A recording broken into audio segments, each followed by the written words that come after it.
महत्वाचा इशारा, बँक खाती हॅक होत आहेत. बँक खाती हॅक होण्यापासून सावध राहा. खास कर बँक खातेदार महिला, विशेषतः लाडकी बहीण योजनेअंतर्गत लाभ घेत असलेल्या महिलांसाठी सतर्कतेचा इशारा देण्यात आला आहे. गेल्या काही दिवसांपासून लाखो महिलांची बँक खाती हॅक होऊन त्यातील पैसे गायब होत असल्याच्या घटना समोर आल्या आहेत. सरकारने या योजनेअंतर्गत प्रत्येक महिलेला सुमारे 7,500 रुपये जमा केले आहेत. परंतु हॅकर्सच्या नजरा या रकमेवर पडल्या असून महिलांची फसवणूक होण्याचे प्रमाण वाढले आहे. तर आता ही हॅकिंग होत कशी आहे? कशी आणि कोणत्या पद्धतीने होत आहे? तर बघा, अनोळखी कॉल्सद्वारे हॅकिंग कसे होते? तर बघा, त्यासाठी बँक कर्मचारी असल्याचा फोन येतो. जर तुम्हाला तुमचे लाडकी बहीण योजनेचे पैसे अकाउंटमध्ये जमा होण्यासाठी डीबीटी लिंक करणे आवश्यक आहे आणि तुम्ही घर बसल्या डीबीटी लिंक करू शकता हे सांगण्यात येते आणि आपल्या सगळ्या लाडक्या बहिणी डीबीटी लिंक घर बसल्या होत आहेत म्हणून लगेच त्यांना OTP सांगून मोकळ्या होतात आणि नंतर मग ते आपल्याला एक OTP पाठवतात आणि नंतर आपण OTP त्यांना सांगितल्यावर आपल्या अकाउंटमधून सगळे पैसे गायब होतात. त्यामुळे कधीही OTP शेअर करू नका. सरकार किंवा बँक कधीच फोनवरून माहिती मागत नाहीत. दुसरी पद्धत म्हणजे आपल्याला एक मेसेज येतो, त्यामध्ये लिहिलेले असते तुमचे पैसे पेंडिंगला जमा झालेले आहेत.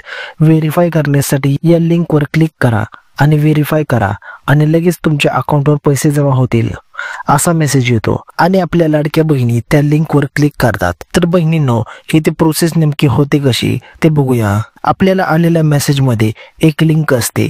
ती लिंक व्हेरीफायची लिंक नसते, तर ऍक्च्युअली ती लिंक एक व्हायरसची लिंक असते. त्या लिंकवर क्लिक करताच ती फाईल आपल्या मोबाईलमध्ये अपलोड होते, आपल्या मोबाईलमध्ये इन्स्टॉल होते आणि आपल्याला ते दिसत पण नाही. या लिंकवर क्लिक केल्यावर नेमके होते काय? आपल्या मोबाईलचं सगळं कंट्रोल त्या व्यक्तीकडे, त्या हॅकरच्या हातात जातो आणि आपल्याला ते समजत नाही. मग आपल्या मोबाईलवर आपण जे काही करतो, आपण कोणाला पैसे पाठवतो, कोणता पासवर्ड टाकतो, सगळं रेकॉर्ड हॅकर्सकडे जात असतं.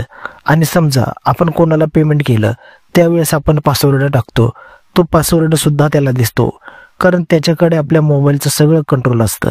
आणि नंतर तो आपला पासवर्ड टाकून आपले बँक अकाउंट खाली करू शकतो, आपले अकाउंट मोकळे करू शकतो.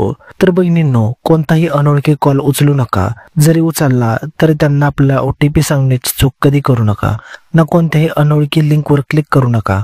बँकेशी संबंधित कोणताही व्यवहार थेट बँकेच्या अधिकृत संकेतस्थळावरच करा. आपले खाते सुरक्षित आहे का नाही हे तपासा. मोबाईलमध्ये ट्रू कॉलर सारखे ॲप्स वापरून कॉल करण्याची ओळख पटवा. संशयास्पद व्यवहार दिसल्यास त्वरित बँकांना कळवा आणि तुमच्या net banking, debit card, credit card आणि UPI सेवाही काही काळांसाठी ब्लॉक करा. महिला, विशेषतः लाडकी बहीण योजना लाभार्थ्यांनी अनोळखी कॉल्स, फेक मेसेजेस आणि लिंकवरून सावध राहावे. आपल्या बँक खात्याच्या सुरक्षिततेसाठी नियमितपणे तपास करावा. तर बहिणींनो, जर तुम्हाला ही माहिती उपयुक्त वाटली असेल तर महिलांसोबत शेअर करा, जेणेकरून त्यांनाही या प्रकारच्या फसवणुकीपासून सुरक्षित राहता येईल. तर बहिणींना, जर हा व्हिडिओ उपयुक्त वाटला असेल तर व्हिडिओला लाईक करा, शेअर करा आणि जर तुम्ही पहिल्यांदाच आमच्या चॅनलवर आला असाल तर चॅनलला सबस्क्राईब करायला विसरू नका. तर भेटूया पुढच्या व्हिडिओमध्ये. तोपर्यंत जय हिंद, जय महाराष्ट्र.